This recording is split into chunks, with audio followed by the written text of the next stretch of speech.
It's so good. All praises to the Most High that He has woken us up. Woo! It's so good, Israel, to be awoke. Oh, I just thank all my brothers who have sent music here to the Men in Power organization, have just blown our mind with this truth music. Waking up Judah. That's what we doing. Waking up Israel. The tribes of Jacob. Tribes of Jacob. You know, his name was Jacob. Then his name was changed to Israel. He had 12 sons, and all of them had children.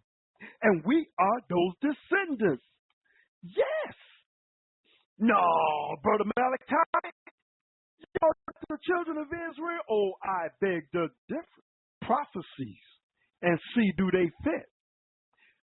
Deuteronomy chapter 28, verses 68.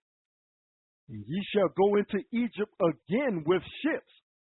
Who are the only people in the world to have went in chains on ships and going into the new world, especially in this place called America, the so-called home of the free, land of the brave, and the eagle is its idol standing above that.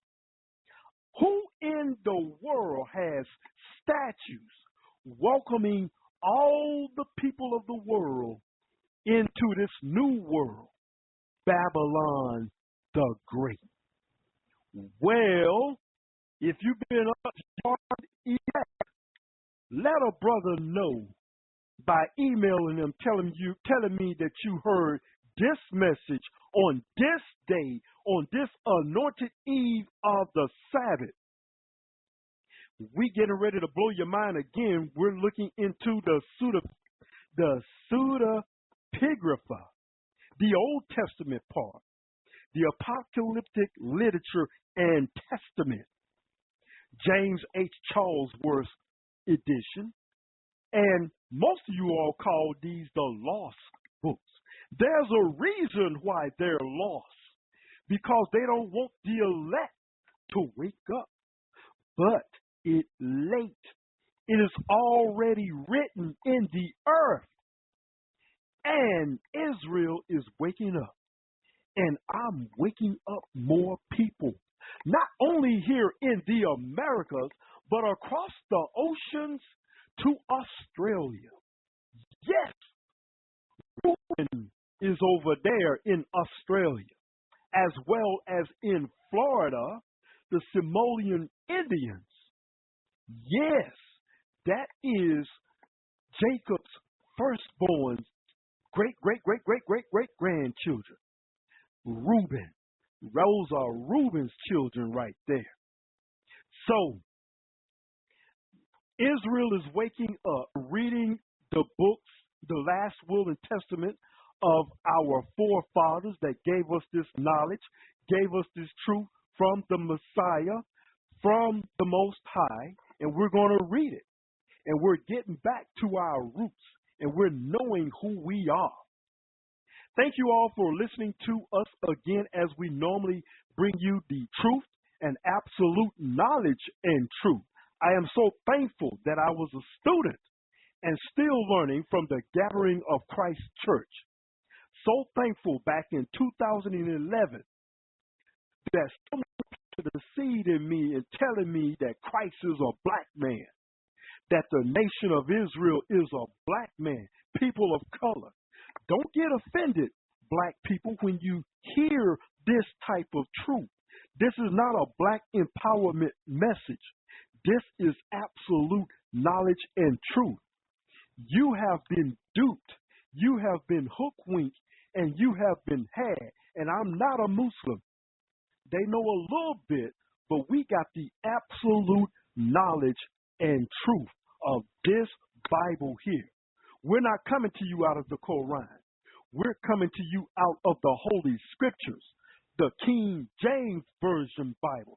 And King James was not a homosexual and was not a white man. I feel my help coming on right now, and I'm speaking clearly. When you want to know absolute knowledge and truth, brothers, wake up. It's time to get into it now. It's time. We're in the last days, the very last. You're going to be seeing things popping off like, oh my God, there is a God. Yes, there is a God, but have you been paying attention to his words, or have you been in these insane asylums that have been preaching at you, that has been letting you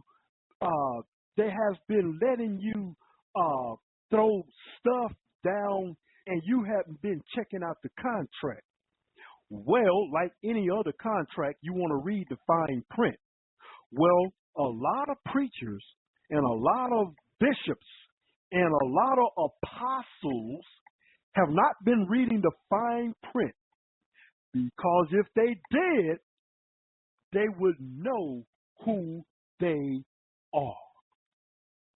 Before I go on, let me go on and get into some word here. Don't take my word that come out of my mouth. Let's read the scriptures. We're in the 4th book of Ezra.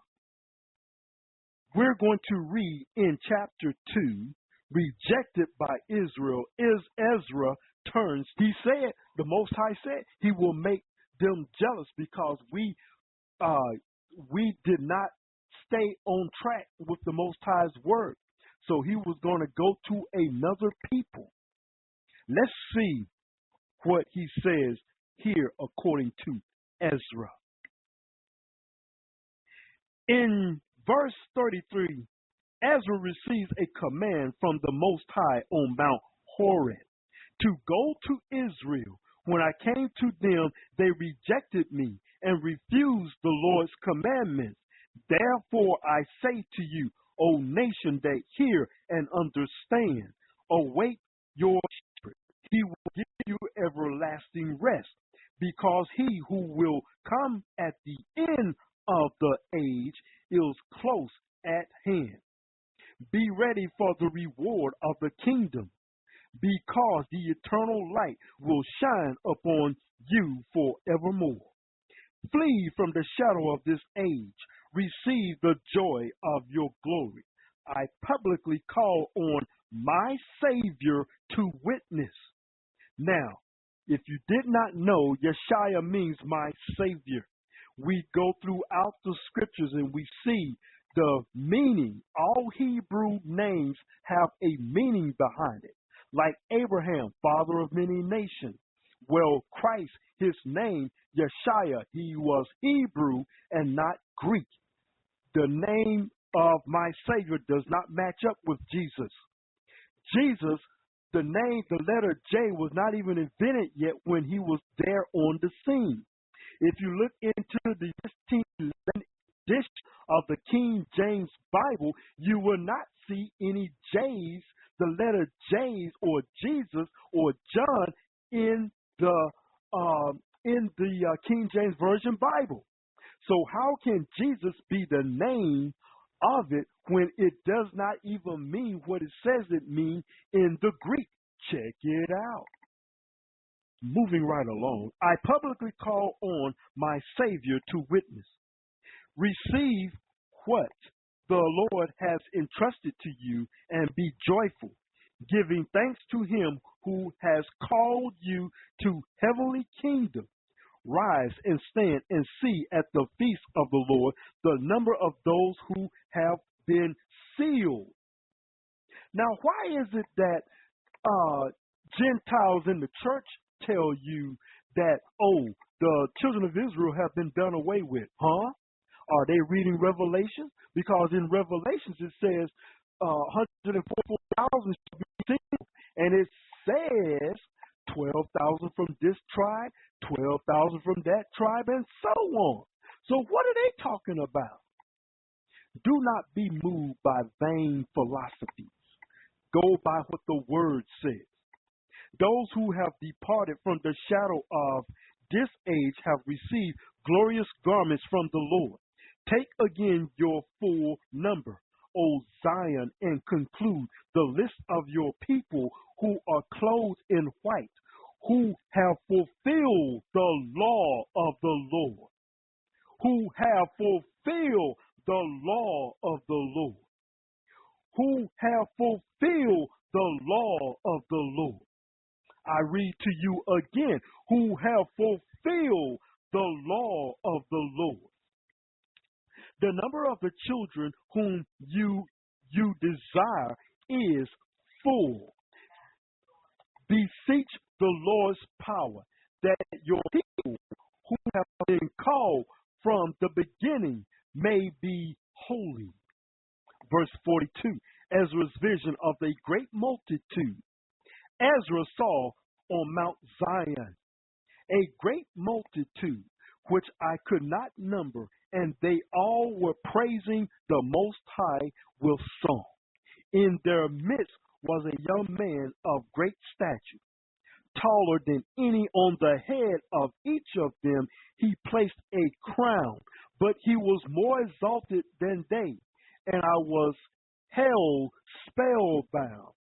Then I asked an angel, who are these, my Lord? He answered and said to me, these are they who have put off mortal clothing and put on immortal, and they have confessed the name of the Most High. Now they are being crowned and receive palm. Then I said to the angel, who is that young man who placed crowns on them and puts palms in their hands?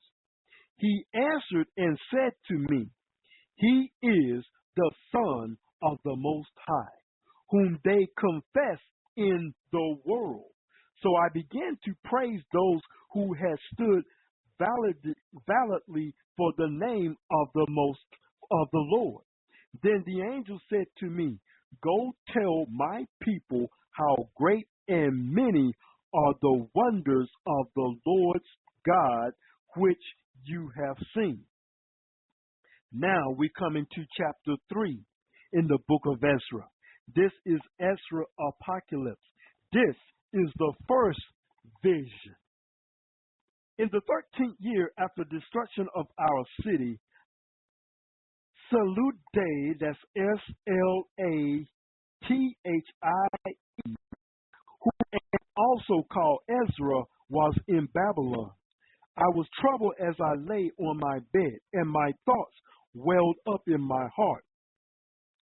Because I saw the desolation of Zion, those who lived in Babylon, my spirit was greatly antagonized, and I began to speak anxious words to the Most High and said, O sovereign Lord, did you not speak at the beginning when you formed the earth, and that without help, and commanded the dust, and it gave you, Adam, a lifeless body? Yet he was the workmanship of your hands, and you breathed into him the breath of life, and he was made alive in your presence, and you led him into the garden which your commandment of led him into the garden which your, let me just kind of lost my spot here, your right hand had planted before the earth appeared. And you laid upon him one commandment of yours, but he transgressed it, and immediately you appointed death for him and for his descendants. From him there sprang nations and tribes, people and clans without number. And every nation walked after its own will and did ungodly things before you and scorned you. And you did not hinder them, but again in its time you brought the flood upon the inhabitants of the world, and the flood upon them, but you left one of them, Noah, with his household, and all the righteous who have descended from him. Now, I just heard Brother Ricard of the Gathering of Christ speak on some things of this book of